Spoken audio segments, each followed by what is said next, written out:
For the community, his Billet families, the Spears and the Lunnies, they've been wonderful. Makes me cry. When I say Kitchener Rangers, what's the first thing that comes to your mind? Memorial Cup champions. It's in our blood. Stayed humble and kind of try to do our job. It's our year. They've got time to get ready because they're headed to the second round. It's a 5-1 win in game number 4. The Kitchener Rangers sweep their opening round series against the Saginaw Spirit.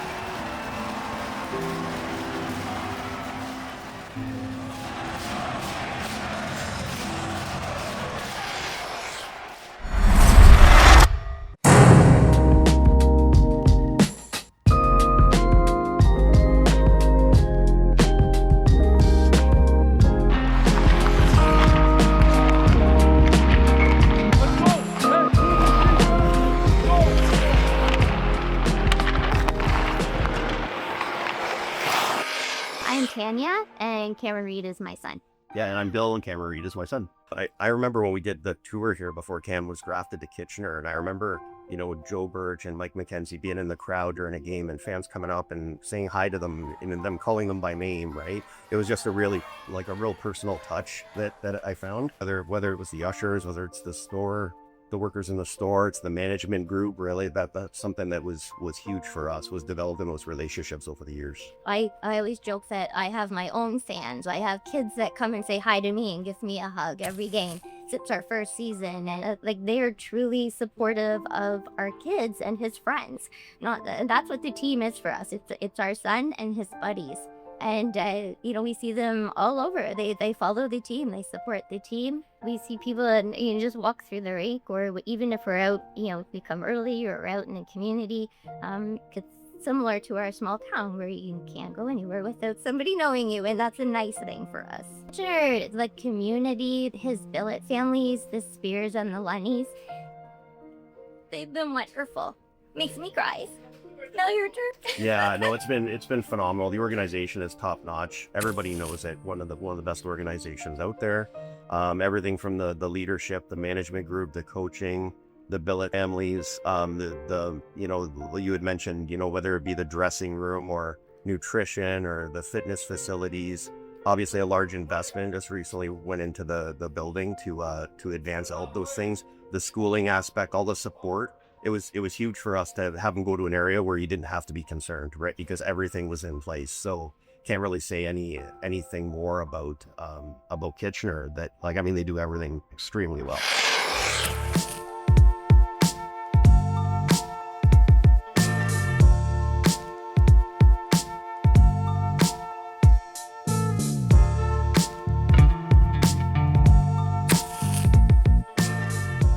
Knowing how much heart and soul there is in the Kitchener Rangers organization and how much there is here at Civilian, it's kind of just a match that was meant to be. My name is Emily Cunningham. I work here at Civilian Screen Printing in Kitchener, Ontario. We are a local screen printing shop where we produce different decorated garments such as screen printing, direct-to-film, embroidery, pretty much anything that you need decorated, we can do it here at Civilian. We're connected to the Kitchener Rangers because our CEO, the owner here of the company, is probably the biggest Ranger fan I know. He grew up a Ranger fan as well as me. We live just down the street from the Kitchener Auditorium, so it's kind of in our blood. Also here at Civilian, building community with small businesses, organizations and things like that is the core of our business. So when we had expanded enough to handle doing a big order for the Rangers, we took the opportunity and we just jumped in as quick as we could to try to get some things going for them. It started off in about 2019, where we were just printing small orders for them, just things here and there. But during COVID, we were running a campaign called KW Awesome, where we were helping small businesses stay open by selling merch for them. And we did a design for the Rangers, and from there, we just built a really good relationship, and that's where we are today. And just knowing how much heart and soul there is in the Kitchener Rangers organization and how much there is here at Civilian, it's kind of just a match that was meant to be.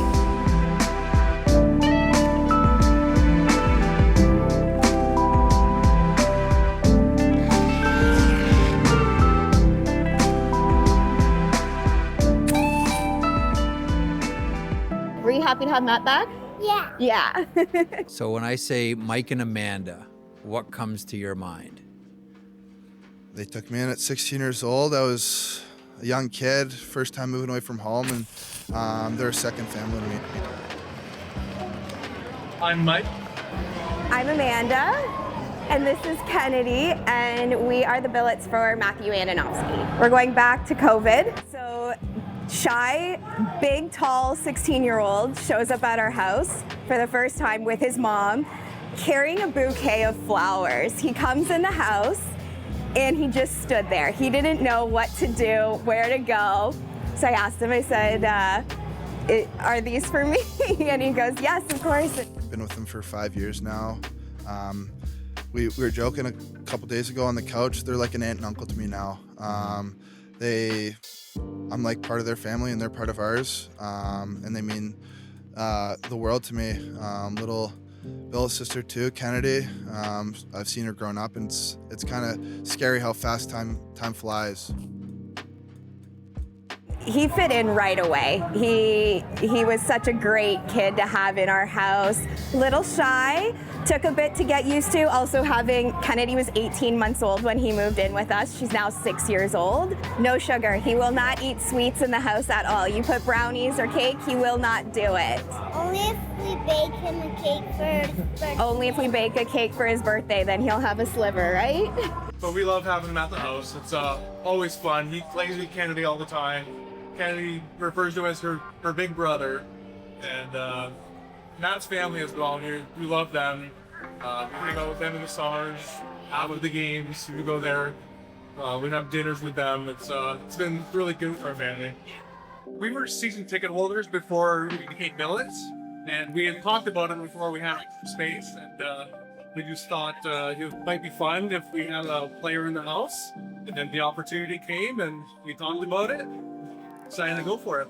It's a really rewarding experience for us because you get to see them grow not only on the ice, but as a person as well.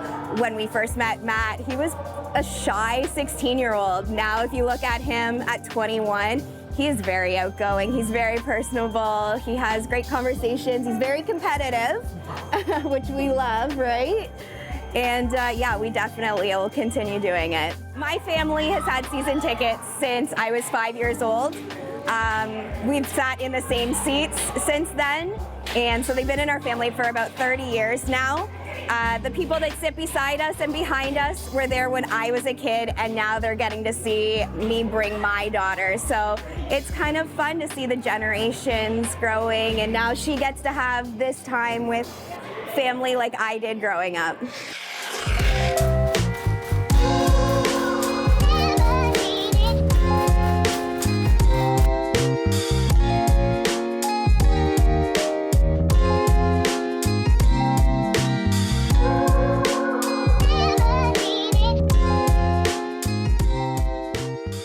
Your team's kind of a wagon. Just a little bit. This year, like, is this the best team you've ever played on? I think it is for sure. I mean, just kind of, we have everything, the depth and the star power. It's kind of unmatched, and I think if we do what we can and keep our foot, on the pedal, I think it's ours to lose. And it all starts with a good meal. Exactly. Pick some steaks. How do you judge these? Size. Go for it. Quality through quantity. Oh, exactly. Anything that says club size. You gotta love, for your hockey club. Let's go. Some strips. I've seen you guys eat before. It's like you guys all have hollow legs you gotta fill up every day. Is it tradition before games for some of you guys? Some guys, would get the bag over the candy, over the glass, during warm-ups. If you want, I can look the other way and pretend this never happened. Yeah, I mean, there's nice mayo just here. Look over here quickly, and I don't know how the Skittles ended up in the shopping cart, but they just seem to fall in there nonetheless. Oh yeah. What do you think? Feeling balsamic? Yep. Need a balsamic for the salad here. Should do the job. What year is that? You held it like a bottle of wine. Yeah.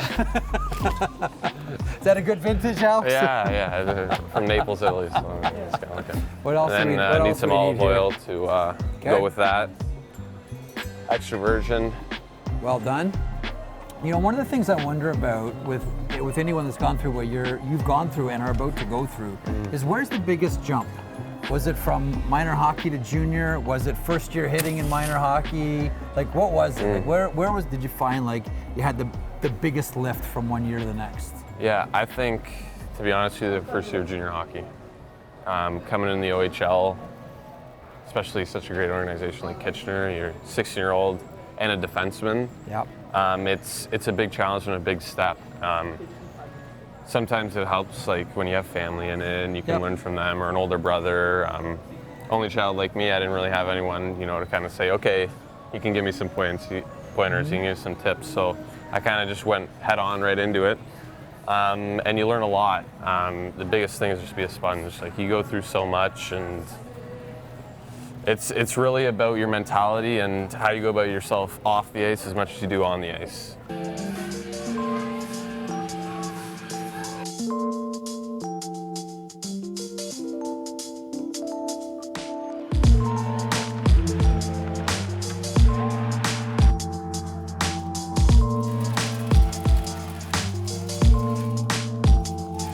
Do you have a thought on just like the setup here as far as how it relates to player experience?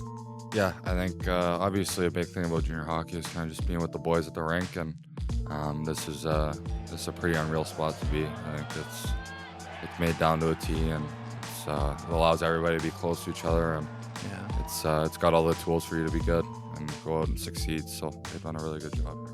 We went to the city maybe a year and a half ago and said, hey, the world's going to change here in the hockey side. And although we have beautiful facilities, we need to do more to stay ahead. There's lots of great buildings in this league that are getting brand new buildings. And we just said, we need to enhance our gym. We need to enhance our recovery area. We need to enhance our players' lounge. We need to enhance our athletic therapy. To do all this, we have to displace our business office. But then to do that, we have to displace our media room. And one thing triggered another. And ultimately what it led to was a renovation of a full player dressing room that's their own, that has a brand new beautiful gym and lounge incorporated into it. It resulted in a brand new business office. It resulted in a brand new media room, and it also resulted in actually a brand new renovated store. So in a short period of time, I laugh. We were able to do 4 significant spaces here, all for player experience, staff experience, and actually our fan experience when you think of the store.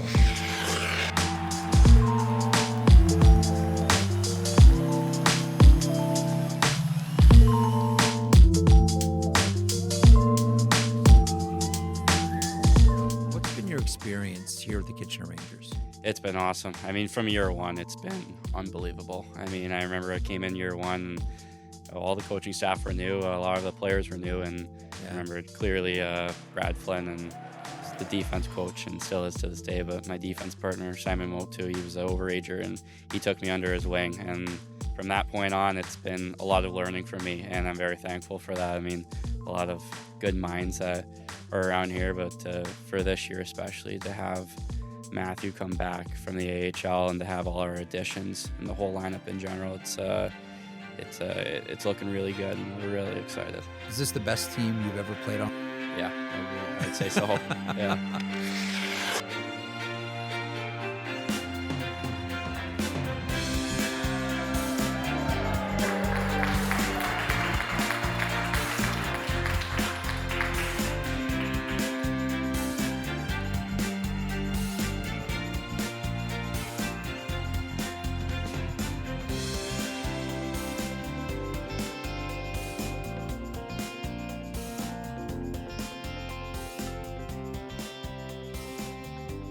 Yeah, the players are here to play hockey ultimately, but they are also involved in our community. They want to be a part of our community, and especially in Kitchener. I've been around a long time. I think it's something that it grows on players quickly here. Craig Campbell, I'm the Executive Director of Rangers Reach, the Kitchener Rangers Community Fund. I was on the Rangers board of directors for 18 years and served as their president. And late in 2019, there was some discussion around, do we generate a community fund? We had a third party was in the building operating 50-50 in fundraising, and thought, maybe we should try and find a way to operate it so that we could give back to the community. And Some people from the organization talked to me and asked me if I would come on board to lead it and build it. And here we are, 6 weeks later. I remember starting in January of 2020, and here we are in 2026, and we've generated revenue this year of over $1.1 million already. And just about 10 days ago, we gave away our biggest 50-50 jackpot ever in the Ontario Hockey League. It was a record $149,540 was the winner's share. Life-changing money for the single mom of 3 kids who won. And it's just one of the, I would say, probably tens and tens and tens of stories I could tell about the impact we've had in our community. We always, as an organization at Rangers Reach, especially this year, we've tried to focus a little bit more on player-led initiatives. And we're very fortunate this year that we had 2 players with really important causes to them that we've latched onto to help. Sam O'Reilly, everybody knows the name here in Kitchener since we acquired him from London. He has a charity that he was looking for help in getting connected with. We did the legwork to connect the family with the organization, Cassie and Friends. It's an organization that helps deal with juvenile idiopathic arthritis, and it's something that has affected his family. So we got involved. I know Sam's family did a big initiative here where they brought family and friends in for a night. They had fundraisers happening, jerseys, and they had raffles, all sorts of things. I think they had about 120 family and friends here for a game. And through Rangers Reach getting involved and our board, we were able to offer a $5,000 donation to top up their efforts for the organization, Cassie and Friends. And it's funny talking about this is I was just preparing the check and the letter for those organizations today. So it's fresh in my mind. It's important. I think it shows, the players are here to play hockey ultimately, but they are also involved in our community. They want to be a part of our community, and especially in Kitchener. I've been around a long time. I think it's something that it grows on players quickly here. It's playoffs, and it's my last chance to win something. So, I can bear down on every play, every shift I get, and try to make it my best shift for the game.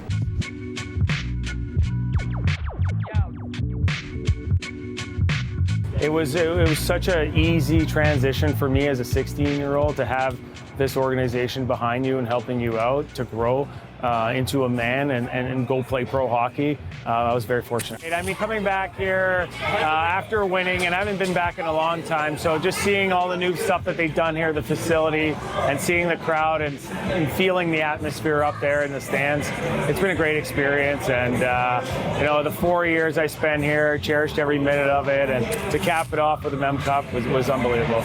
Yeah, I think you felt love throughout the community. I think coming to every game and having a packed building every time you go out on the ice as a 16-year-old and 17-year-old, it's a great experience. I came from Bantam hockey, and coming here and seeing 6,000 people and cheering you on every night, it's such a great experience. And you had to grow up quick at 16 years old. You're playing against 19, 20-year-olds, so the Billets helped with that, and just the organization was so good to young people, and it was a great experience. They take care of their players with billets, and they take care of mentoring programs and all that kind of stuff. And it was such an easy transition for me as a 16-year-old to have this organization behind you and helping you out to grow into a man and go play pro hockey. I was very fortunate. Rides, a lot of the locker room stuff with the guys, and just, back in the day, we didn't have any phones. We were talking about that. We didn't have all that stuff, so we had to,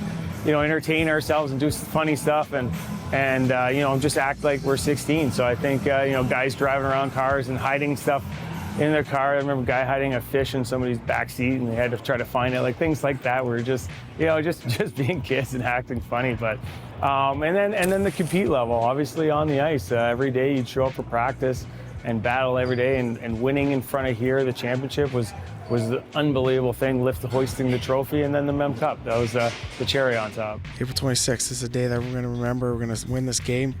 We're going to go on to Game 7, win that, and then we're going to go all the way and win the Memorial Cup. And That's exactly what happened. I think he went to a fortune teller that day, and she told him what was going to happen, because it exactly happened like that.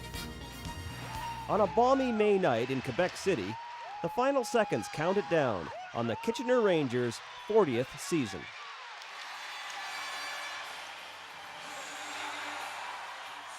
The joyous Rangers had defied the odds and were now the reigning kings of Canadian junior hockey.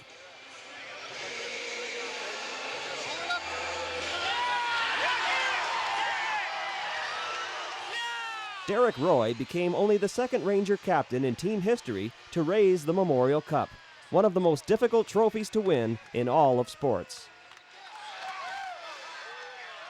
The talent and sweat of the players, the planning and commitment of the organization, and the loyalty and faith of the fans had at long last been rewarded in a season of destiny.